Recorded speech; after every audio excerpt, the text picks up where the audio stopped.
짜장면 배달 왔습니다. 현관 너머로 밝고 경쾌한 목소리가 들려왔습니다. 70대 중반의 회장 강도연은 막 퇴근해 집에 돌아와 넥타이를 풀고 있던 참이었어요. 11월의 저녁 공기는 차갑고 건조했죠. 넓은 거실에 불을 켜자 텅 빈 공간이 드러났습니다. 재혼한 부인 미라는 요즘 친구들과의 모임이 잦아 자주 집을 비웠고 의부사들은 해외 유학 중이었어요. 도연은 고개를 갸웃하며 현관으로 걸어갔습니다. 초인종이 다시 한번 울렸죠. 나는 짜장면을 시킨 적이 없는데요. 주소를 잘못 찾아오신 건 아닙니까? 문을 열자 오토바이 헬멧을 벗은 청년이 환하게 웃으며 서 있었습니다. 배달 유니폼을 입은 청년은 손에 짜장면 봉투를 들고 있었어요. 죄송합니다. 제가 주소를 잘못 봤나 봐요. 정말 죄송합니다. 청년의 얼굴이 순식간에 빨개졌습니다. 윤아준, 19살. 청년은 배달 앱을 다시 확인하며 당황한 표정을 지었죠. 고등학교를 갓 졸업한 듯한 앳된 얼굴이었습니다. 괜찮습니다. 실수는 누구나 하는 거니까요. 도연이 온화하게 말하자 하준은 더욱 미안한 표로 고개를 깊이 숙였어요. 정말 죄송합니다. 다음부터 조심하겠습니다. 하준은 빠르게 몸을 돌렸습니다. 그 순간이었어요. 청년의 주머니에서 낡은 가죽 지갑이 툭 하고 바닥에 떨어졌죠. 지갑이요. 도연은 반사적으로 지갑을 집어들었습니다. 하준은 이미 계단을 내려가고 있었고 도연은 청년을 불러 세우려다 문득 손에 든 지갑을 내려다보았어요. 펼쳐진 지갑 안쪽 투명 비닐 속에 오래된 사진 한 장이 끼워져 있었죠. 그 순간 도연의 심장이 멈춘 듯 했습니다. 사진 속 젊은 남자. 20대 중반쯤 되어 보이는 그 사람은 바로 젊은 시절의 자신이었어요. 정확히 말하면 첫 번째 부인과 결혼식을 올리기 직전에 찍은 증명사진이었습니다. 도연은 손이 떨렸죠. 어떻게 이 청년이 자신의 사진을 가지고 있단 말입니까? 도연의 입술이 바짝 말랐습니다. 숨소리마저 거칠어졌어요. 사진을 보는 순간 뇌리에 스쳐 지나가는 기억들이 있었죠. 아주 오래전 까맣게 잊고 살았던 그 기억들이 파도처럼 밀려왔습니다. 잠깐만요. 도연은 황급히 계단으로 뛰어내려갔지만 이미 오토바이 엔진 소리가 멀어지고 있었습니다. 붉은 테일 라이트가 골목 저편으로 사라졌어요. 도연은 그 자리에 선 채 거칠게 숨을 몰아쉬었죠. 가슴이 미친 듯이 뛰었습니다. 70이 넘은 나이에 이렇게 심장이 요동치는 건 처음이었어요. 집으로 돌아온 도연은 소파에 주저앉아 지갑 속 사진을 다시 꺼내 들었습니다. 오래된 사진이었어요. 모서리가 닳고 색이 바랬지만 분명 자신의 얼굴이 맞았죠. 도연의 머릿속에 오래된 기억이 떠올랐습니다. 40년 전 첫 번째 부인 수진과의 결혼. 그리고 1년 뒤 찾아온 임신 소식. 도연은 아이를 기다리며 행복했어요. 매일 밤 수진의 배에 대고 자장가를 불러주곤 했습니다. 하지만 출산 당일 수진은 과다출혈로 세상을 떠났고 아기는 미숙아 상태로 태어나 인큐베이터에 들어갔죠. 병원은 혼란스러웠고 도연은 부인의 장례를 치르느라 정신이 없었습니다. 그리고 사흘 뒤 충격적인 소식이 전해졌어요. 아기가 사라졌다는 것이었습니다. 병원 측은 미숙아가 결국 사망했고 시신을 처리했다고 했지만 도연은 그 말을 믿을 수 없었죠. 하지만 증거도 단서도 없었습니다.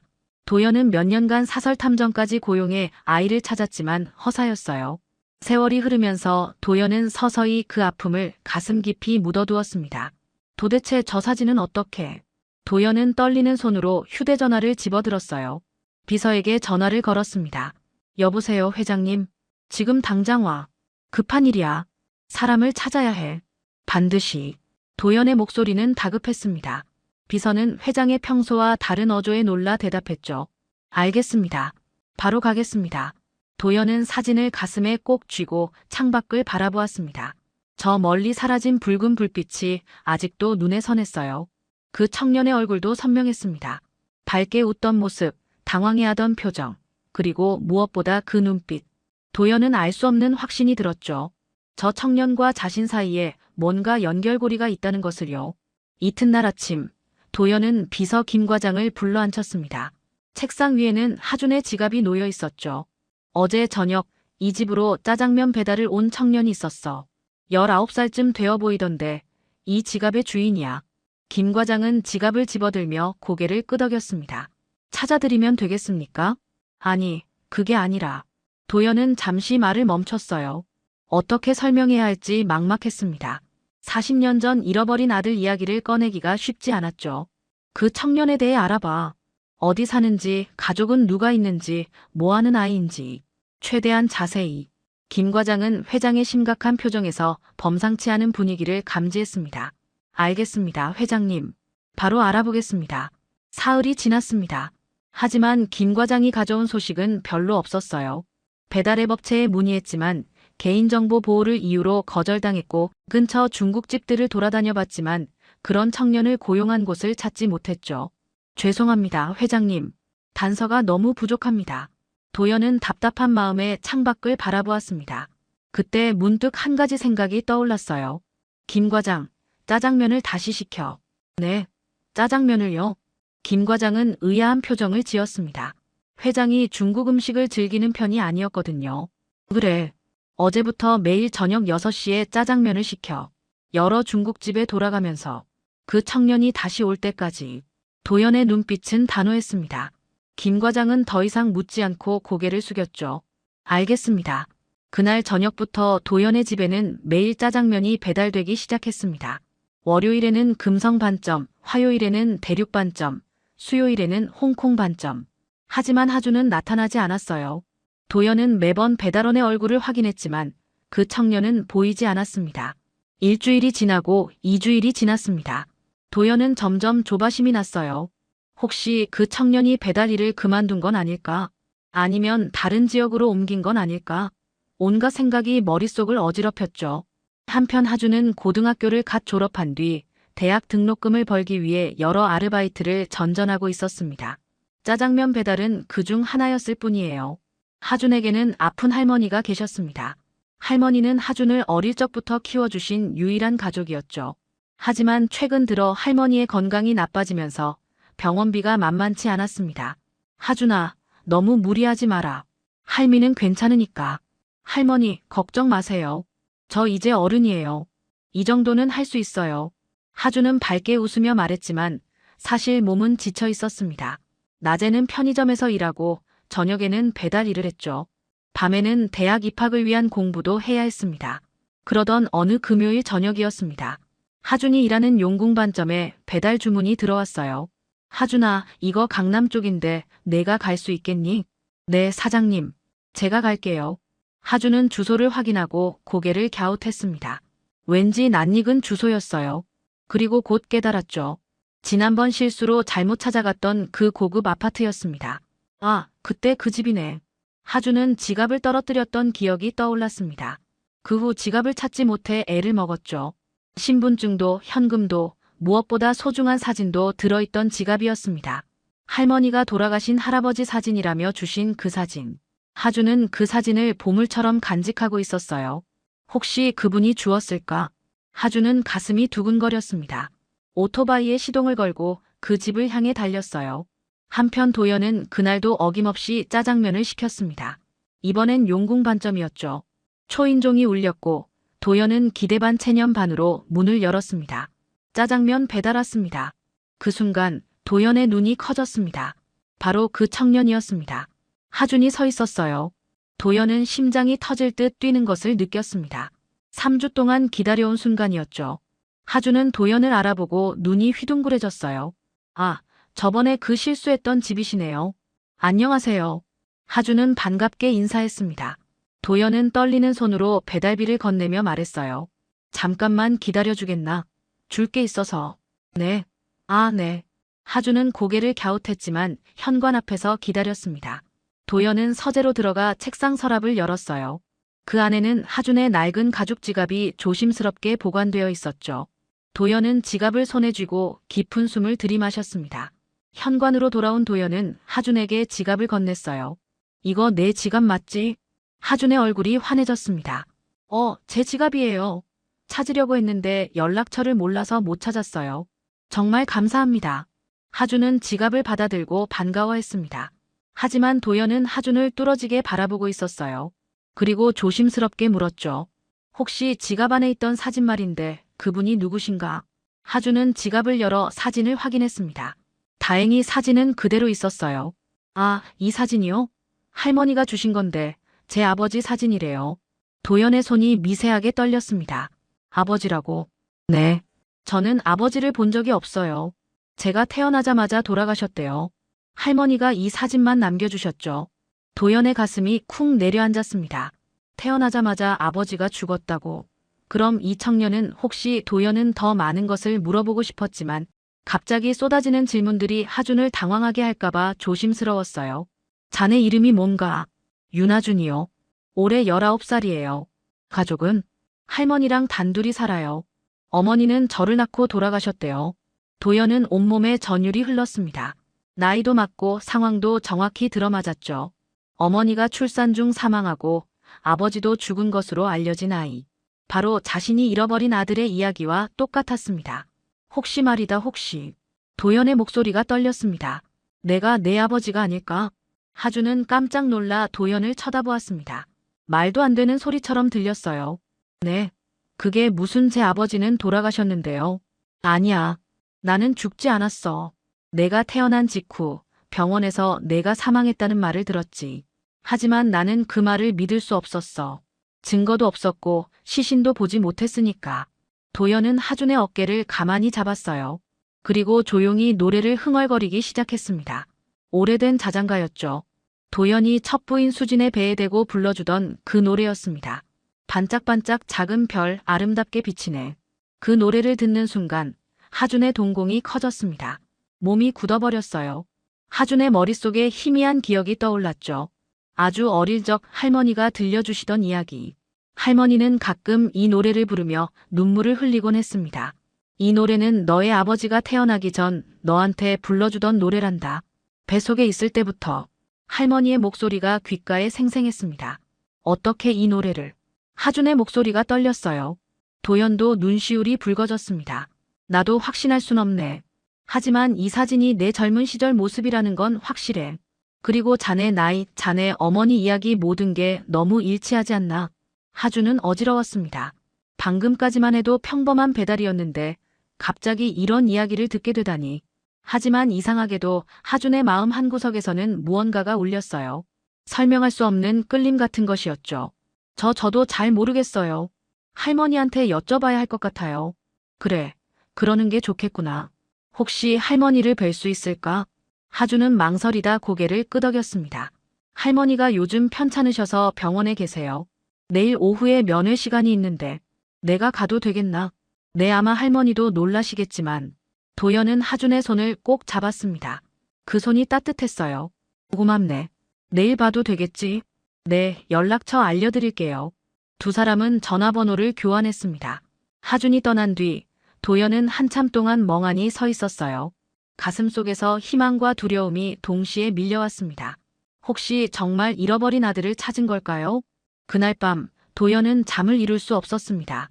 이튿날 오후 도연은 김 과장과 함께 병원으로 향했습니다. 하준이 알려준 병실 번호는 3층 301호였어요. 복도를 걸어가는 도연의 발걸음은 무거웠습니다. 떨리는 마음을 억누르며 병실 문을 두드렸죠. 들어오세요. 하준의 목소리가 들렸습니다. 문을 열고 들어가자 침대에 누워 계신 할머니와 그 옆에 앉아 있는 하준이 보였어요. 할머니는 70대 후반쯤 되어 보였습니다. 야윈 얼굴이었지만 눈빛만큼은 또렷했죠. 안녕하세요. 어제 하준이를 만났던 강도연입니다. 도연이 공손하게 인사하자 할머니는 도연의 얼굴을 보는 순간 몸을 떨었습니다. 침대 난간을 붙잡은 할머니의 손이 하얗게 질렸어요. 어떡해. 할머니는 말을 잇지 못했습니다. 도연은 침대 옆 의자에 앉으며 조심스럽게 물었죠. 저를 아시나요? 할머니는 고개를 끄덕였습니다. 눈물이 주르륵 흘러내렸어요. 40년 전 병원에서 강도연 씨였죠. 도연의 가슴이 쿵 내려앉았습니다. 그럼 정말 하준이가. 네, 이 아이가 당신 아들입니다. 할머니의 고백에 병실 안이 조용해졌습니다. 하준은 할머니와 도연을 번갈아 바라보며 입을 다물지 못했어요. 도연은 눈물을 흘리며 물었습니다. 어떻게 된 겁니까? 병원에서는 아기가 죽었다고 했는데. 할머니는 깊은 한숨을 내쉬었습니다. 제가 그때 그 병원 산부인과에서 일하던 간호조무사였어요. 수진 씨가 돌아가시고 아기가 인큐베이터에 있을 때였죠. 할머니는 떨리는 목소리로 이야기를 이어갔습니다. 그날 밤 병원에 낯선 사람들이 왔어요. 정장을 입은 남자와 여자였죠. 그들은 당신이 장례식장에 있는 틈을 타서 아기를 데려가려 했습니다. 도연의 얼굴이 굳어졌어요. 제가 막았어요. 그랬더니 그 여자가 돈 뭉치를 내밀며 말했죠. 이 아기는 없던 일로 해. 기록도 모두 지워버려. 그럼 당신 앞날도 보장해주겠어. 라고요. 대체 왜 그런 짓을? 저도 몰랐어요. 하지만 그들의 눈빛이 너무 차가웠습니다. 저는 무서웠어요. 이 작은 아기를 그들에게 넘기면 안 될 것 같았죠. 할머니는 손수건으로 눈물을 닦았습니다. 그래서 그날 밤 저는 아기를 데리고 도망쳤어요. 병원 기록에는 아기가 사망한 것으로 조작했습니다. 그렇게 하준이를 제 손자로 키웠죠. 하준은 할머니의 손을 꼭 잡았습니다. 할머니는 하준을 바라보며 미안한 표정을 지었어요. 하준아, 미안하구나. 할미가 거짓말을 했어. 너는 내 손자가 아니라 이분의 친아들이야. 하준의 눈에도 눈물이 고였습니다. 할머니, 왜 진작 말씀 안 하셨어요? 너를 지키고 싶었단다. 그 사람들이 누군지도 모르고 왜 너를 해치려 했는지도 몰랐어. 그냥 너를 안전하게 키우는 게 최선이라고 생각했지. 도연은 할머니 앞에 무릎을 꿇었습니다. 고맙습니다. 정말 고맙습니다. 제 아들을 살려주시고 이렇게 건강하게 키워주셔서. 할머니는 도연의 손을 잡았어요. 이제라도 찾아주셔서 다행입니다. 저는 이제 오래 못 버틸 것 같아요. 하준이를 부탁합니다. 무슨 말씀을요? 제가 최선을 다해 할머니 치료비도. 아니에요. 저는 괜찮아요. 그저 하준이가 행복하면 됩니다. 그때 하준이 두 사람 사이에 끼어들었습니다. 잠깐만요. 할머니 말씀 중에 이상한 게 있어요. 그 사람들이 대체 누구예요? 왜 저를 없애려고 했죠? 도연도 고개를 끄덕였습니다. 그 의문은 자신도 풀지 못한 문제였어요. 할머니, 그 사람들 인상착의를 기억하시나요? 할머니는 잠시 생각에 잠겼습니다. 여자는 30대 중반쯤 되어 보였어요. 키가 크고 화장을 진하게 했죠. 그리고 목소리가 특이했어요. 허스키하면서도 차가운 느낌이었습니다. 도연의 머릿속에 한 사람이 떠올랐습니다. 하지만 그럴 리 없다고 생각하며 고개를 저었어요. 그때는 미란을 만나기도 전이었으니까요. 더 이상 기억나는 게 없으신가요? 그때 들은 대화가 하나 있어요. 그 남자가 여자에게 부인, 이러면 안 됩니다라고 했어요. 부인이라고 불렀죠. 도연의 등골이 서늘해졌습니다. 부인, 혹시 그때 이미 누군가 자신을 노리고 있었던 걸까요? 병실 밖 복도 끝에서 누군가 이 광경을 지켜보고 있었습니다. 바로 미란이었어요. 미란은 며칠 전부터 도현의 이상한 행동을 눈치채고 미행을 해왔던 것이었죠. 저 아이 잃어버린 회장의 친아들이구나. 미란의 입가에 차가운 미소가 번졌습니다. 병원을 나선 도연은 하준과 함께 차에 올랐습니다. 김 과장이 운전석에 앉았고 뒷좌석에는 도연과 하준이 나란히 앉았어요. 침묵이 흘렀습니다. 너무나 많은 일이 한꺼번에 일어나 두 사람 모두 말문이 막혀 있었죠. 배고프지 않나? 도연이 먼저 입을 열었습니다. 하준은 고개를 저었지만 배에서 꼬르륵 소리가 났어요. 도연은 씁쓸하게 웃으며 김 과장에게 말했습니다. 김 과장, 식당으로 가세요. 알겠습니다, 회장님. 도연은 하준을 근처 한정식집으로 데려갔습니다. 조용한 개인룸에서 두 사람은 마주 앉았어요. 음식이 나오고 도연은 하준의 그릇에 반찬을 담아주었죠. 많이 먹어라. 젊은 나이에 고생이 많았구나. 하준은 숟가락을 들며 조심스럽게 물었습니다. 저 정말 믿기지가 않아요. 제가 정말 회장님의 아들이라는 게. 나도 마찬가지야. 40년 동안 죽은 줄 알았던 아들이 이렇게 살아있다니. 도연의 목소리가 떨렸습니다. 하준은 밥을 먹다가 문득 물었어요. 그런데 할머니가 말씀하신 그 사람들은 대체 누구일까요? 왜 저를 없애려고 한 거죠? 도연도 그 생각을 하고 있었습니다. 누가 갓 태어난 아기를 없애려고 했을까요? 그것도 자신 몰래. 도연은 당시 상황을 떠올려 봤어요. 수진이 죽고 회사는 혼란스러웠습니다. 경쟁자들이 많았고 적도 적지 않았죠. 하지만 갓난아기를 노릴 정도로 악랄한 사람이 있었을까요? 모르겠구나. 하지만 반드시 알아낼 거야. 그때 도연의 휴대전화가 울렸습니다. 미란이었어요. 여보, 어디에요? 저녁 안 드셨죠? 아, 밖에서 식사하고 있어. 누구랑요? 미란의 목소리에 묘한 긴장감이 감돌았습니다. 도연은 대수롭지 않게 대답했어요. 일 때문에 만난 사람이야. 곧 들어갈게. 전화를 끊고 도연은 하준을 바라보았습니다. 오늘은 늦었으니 집에 가서 쉬거라. 내일 다시 만나자. 할머니 병원비며 생활비며 필요한 건 다 말해. 아니에요. 그런 건 괜찮아요. 뭐가 괜찮아. 넌 내 아들이야. 이제 더 이상 고생하지 않아도 돼. 도연의 말에 하준의 눈시울이 붉어졌습니다. 평생 혼자라고 생각하고 살았는데 갑자기 아버지가 생겼다는 게 실감이 나지 않았어요. 천천히 받아들여도 돼. 나도 그럴 테니까. 도연은 하준의 어깨를 다독였습니다.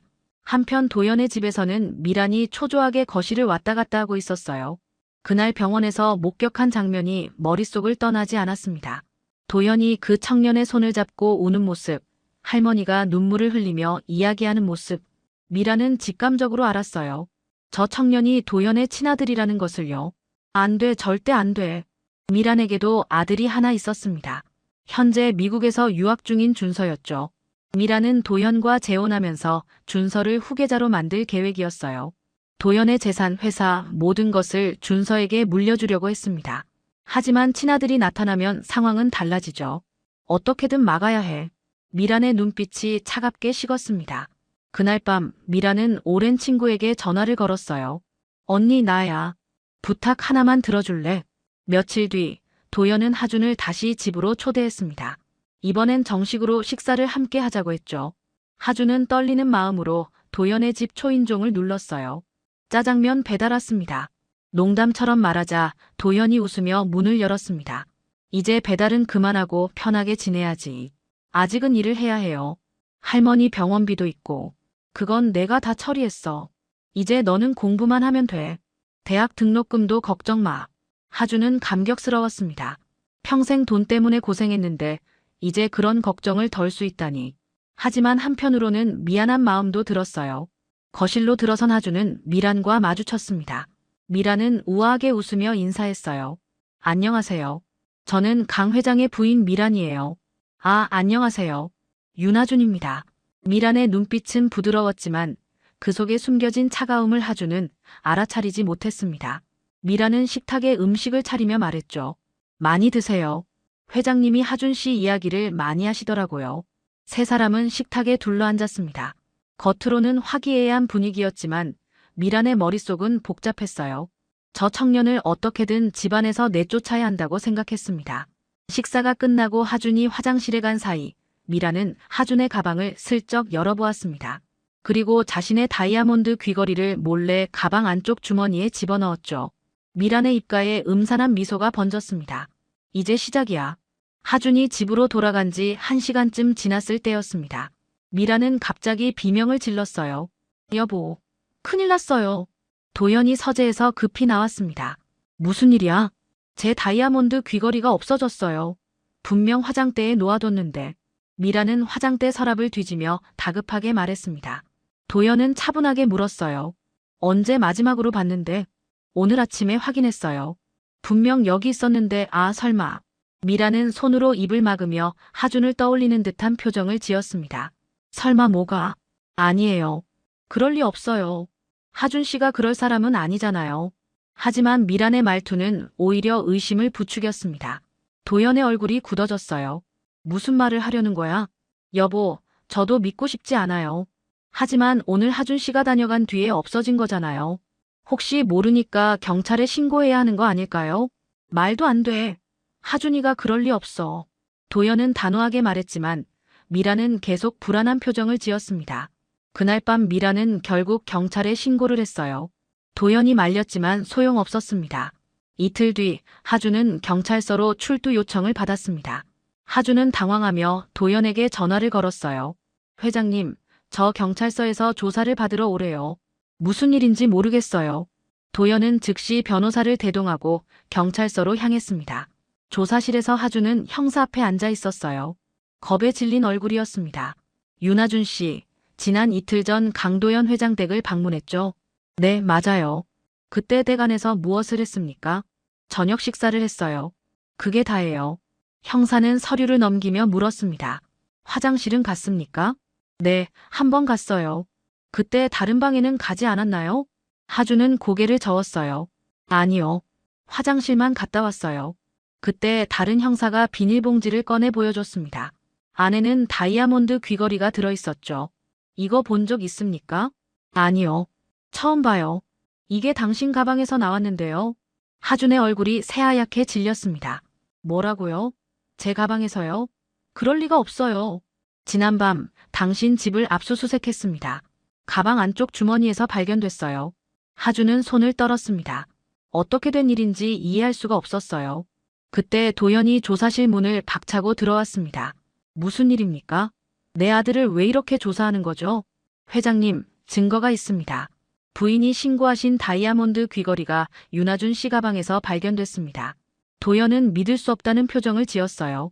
그건 말도 안 됩니다. 하준이가 그럴 리 없어요. 증거가 있습니다. 그리고 부인께서 제출하신 CCTV 영상도 있습니다.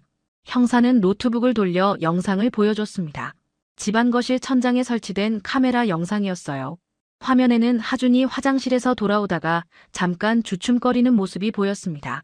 그리고 가방에 손을 넣는 듯한 동작이 포착됐죠. 이게 뭡니까? 도연이 물었습니다. 윤하준 씨가 뭔가를 가방에 넣는 장면입니다. 하준은 억울함에 눈물을 흘렸어요. 아니에요. 저는 그냥 휴대전화를 확인한 거예요. 진동이 와서요.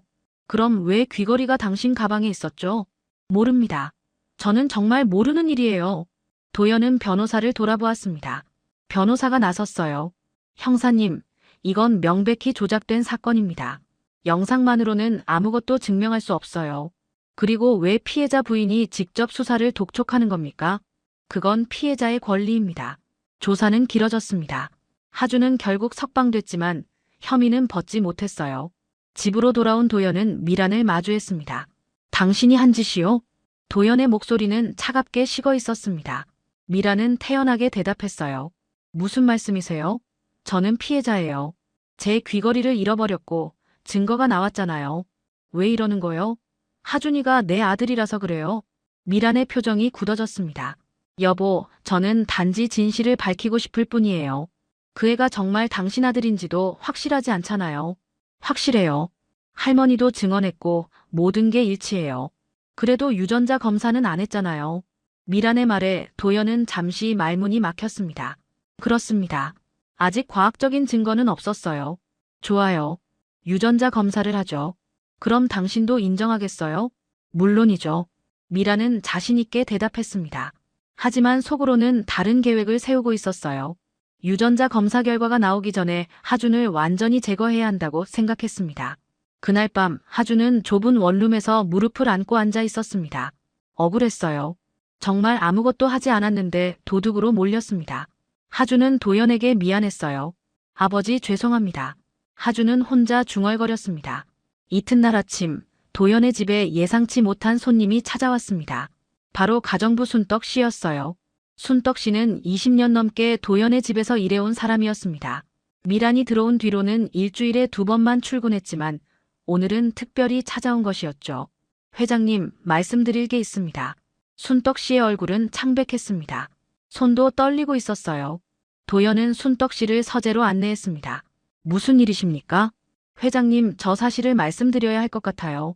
순떡 씨는 깊은 숨을 들이마셨습니다. 하준 씨 일 말입니다. 그 아이는 절대 도둑이 아니에요. 저도 그렇게 생각합니다. 하지만 증거는 조작된 겁니다. 제가 봤어요. 도연의 눈이 커졌습니다. 뭘 봤다는 겁니까? 순떡 씨는 떨리는 목소리로 말했어요.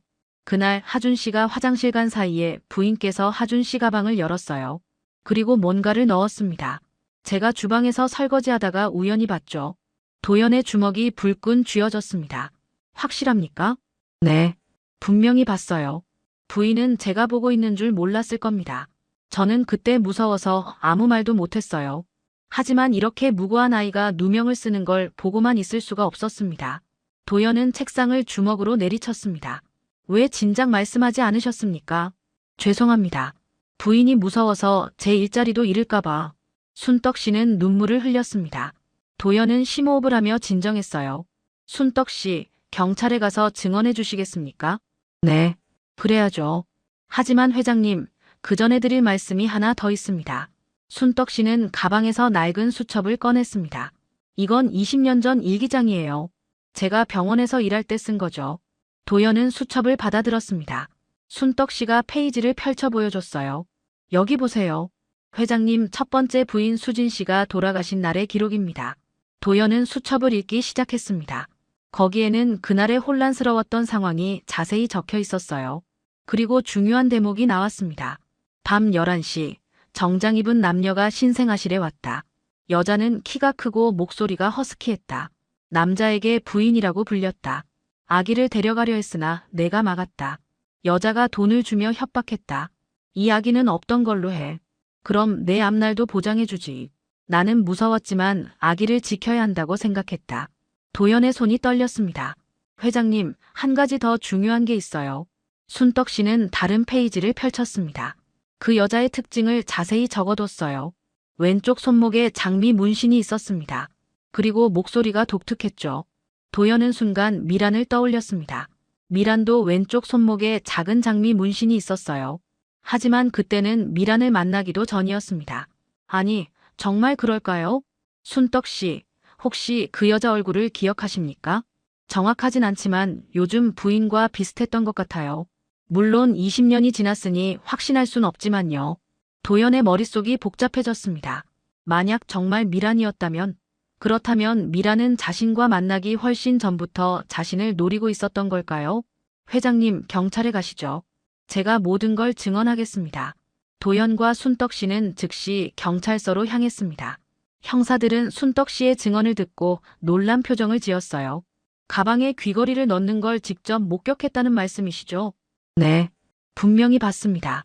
부인이 하준 씨 가방에 귀걸이를 넣었어요. 왜 진작 말씀하지 않으셨습니까? 무서웠습니다. 하지만 이제는 말해야 한다고 생각했어요. 형사는 도연을 바라보았습니다. 회장님, 부인을 조사해야 할 것 같습니다. 그러십시오. 진실을 밝혀주십시오. 한편 집에 있던 미라는 순떡 씨가 도연과 함께 경찰서로 간다는 소식을 들었습니다. 집안 곳곳에 설치해둔 카메라를 통해 알게 된 것이었죠.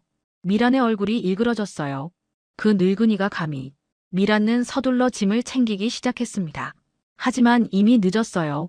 경찰차가 집 앞에 도착했고 형사들이 현관문을 두드렸습니다. 강미란 씨, 위증 및 증거 조작 혐의로 동행 조사하겠습니다. 미라는 창백한 얼굴로 문을 열었습니다. 도연이 형사들 뒤에 서 있었어요. 도연의 눈빛은 차갑게 식어 있었습니다. 당신이 한 짓을 다 알았소. 미라는 입술을 깨물었습니다. 하지만 곧 태연한 표정을 지으며 말했어요. 증거가 있나요? 증인이 있습니다. 그리고 당신 과거도 조사할 겁니다. 20년 전 병원에서 무슨 짓을 했는지 말이오. 미란의 얼굴이 흑빛으로 변했습니다. 경찰 조사는 일주일 동안 계속됐습니다. 순떡 씨의 증언과 일기장, 그리고 병원 기록을 교차 확인한 결과 충격적인 진실이 드러났어요. 미라는 20년 전부터 도연을 노리고 있었습니다. 당시 미라는 도연 회사의 경쟁사 임원의 애인이었고 도연의 재산을 노리고 접근한 것이었죠. 수진이 출산 중 사망하자 미라는 아기까지 제거해 도연을 완전히 고립시키려 했던 겁니다. 하지만 순떡 씨가 아기를 구해냈고 미란의 계획은 실패로 돌아갔어요. 그 후 미란은 몇 년을 기다렸습니다. 도연이 상처에서 회복되고 마음의 문을 열 때까지. 그리고 마침내 우연을 가장해 도연에게 접근했고 재혼에 성공했죠. 미란의 목표는 단 하나였습니다. 자신의 아들 준서를 후계자로 만드는 것이었어요. 모든 게 계획된 일이었군요. 도연은 조사 결과를 들으며 참담한 심정이었습니다. 10년 넘게 함께 산 아내가 처음부터 자신을 이용했다는 사실이 믿기지 않았어요. 회장님, 부인은 위증, 증거 조작, 그리고 영아 유괴 미수 혐의로 기소될 겁니다. 형사의 말에 도연은 고개를 끄덕였습니다. 한편 하준은 모든 혐의에서 벗어났어요. 경찰은 하준에게 공식 사과를 했고 기록도 모두 말소됐습니다. 하준아, 정말 미안하구나. 도연은 경찰서 앞에서 하준을 꼭 껴안았습니다. 하준도 도연을 안으며 눈물을 흘렸어요. 아니에요. 이제 다 끝났잖아요. 아니야. 이제 시작이야. 우리 부자의 진짜 시작 말이다. 도연은 하준의 어깨를 다독이며 말했습니다. 며칠 뒤 도연은 하준과 함께 병원을 찾았습니다. 유전자 검사를 받기 위해서였어요. 이제는 과학적으로도 증명하고 싶었습니다. 긴장되네요. 하준이 체열실 앞에서 말했습니다. 도연은 미소 지었어요. 괜찮아. 결과가 어떻든 너는 내 아들이야. 일주일 뒤 결과가 나왔습니다. 의사는 서류를 건네며 말했어요. 축하드립니다. 친자 확률 99.999%입니다. 생물학적 부자 관계가 확실합니다. 도연은 서류를 받아들고 눈물을 흘렸습니다. 40년 만에 잃어버린 아들을 되찾은 것이었어요. 하준도 울먹이며 도연을 껴안았습니다. 아버지. 그래, 아들아. 두 사람은 한참 동안 서로를 껴안고 있었습니다. 한 달 뒤, 도연은 하준을 정식으로 가족 등록부에 올렸습니다. 윤하준은 강하준이 됐어요. 도연은 기자회견을 열어 모든 사실을 공개했습니다. 40년 전 잃어버린 아들을 찾았다는 이야기는 사회에 큰 반향을 일으켰죠. 앞으로 제 아들 하준이가 회사 경영에 참여할 것입니다. 천천히 배워가며 후계자로 성장하길 바랍니다. 도연의 발표에 기자들은 카메라 셔터를 눌러댔습니다. 하준은 긴장된 표정으로 도연 옆에 서 있었어요. 미라는 재판에서 징역 5년을 선고받았습니다. 영아 유괴 미수, 위증, 증거 조작 등 여러 혐의가 인정됐죠. 미란의 아들 준서는 유학지에서 돌아왔지만 도연을 만나지 않고 조용히 떠났습니다. 준서도 어머니의 죄를 알고 충격을 받았던 것이었어요. 가을이 깊어가던 어느 날, 도연은 하준을 데리고 집으로 돌아왔습니다. 이제 이 집은 진짜 하준의 집이었어요. 하준의 방도 마련됐고 짐도 모두 옮겨왔습니다. 할머니 순떡 할머니는 어떻게 되셨어요? 하준이 물었습니다. 순떡 씨는 병원에서 치료를 받고 많이 회복됐어요. 도연이 모든 병원비를 부담했고 이제는 요양원에서 편안하게 지내고 계셨습니다. 주말에 같이 뵈러 가자. 할머니도 내가 보고 싶어 하시더라. 네, 좋아요. 저녁이 됐습니다. 도연은 특별히 짜장면을 시켰어요. 2그릇. 아버지와 아들이 마주 앉아 먹을 짜장면이었습니다. 짜장면 배달 왔습니다. 초인종 소리에 도연이 문을 열었습니다. 배달원이 짜장면을 건넸고 도연은 팁을 후하게 줬어요. 수고하셨습니다. 거실 식탁에 따끈한 짜장면 2그릇이 놓였습니다. 김이 모락모락 피어올랐어요. 도연과 하준은 마주 앉았습니다. 처음 만난 날도 짜장면이었지. 도연이 웃으며 말했습니다. 하준도 미소 지었어요. 네. 제가 주소를 잘못 찾아왔었죠. 아니야. 운명이 널 이끌어준 거야. 우리 부자가 만날 수 있도록 말이다. 도연은 하준의 그릇에 단무지를 올려주었습니다. 하준은 짜장면을 한 젓가락 먹으며 행복한 표정을 지었어요. 맛있다. 많이 먹어라. 이제 아무 걱정 없이 공부만 하면 돼. 아버지, 감사해요. 정말 감사합니다. 내가 더 고맙지. 다시 만나게 해줘서. 두 사람은 짜장면을 먹으며 이야기를 나눴습니다. 앞으로의 계획, 하준의 대학생활, 회사일. 이야기는 끝없이 이어졌어요. 창밖으로 저녁 노을이 붉게 물들고 있었습니다. 거실에는 따뜻한 웃음소리가 가득했죠. 40년 만에 다시 만난 아버지와 아들. 그들의 새로운 삶이 시작되고 있었습니다. 도연은 짜장면 위에서 피어오르는 김을 바라보며 조용히 말했습니다. 우리 이제 다시 시작하자. 하준은 환하게 웃으며 대답했어요. 네, 아버지. 그리고 두 사람은 다시 짜장면을 먹기 시작했습니다. 행복한 미소를 지으며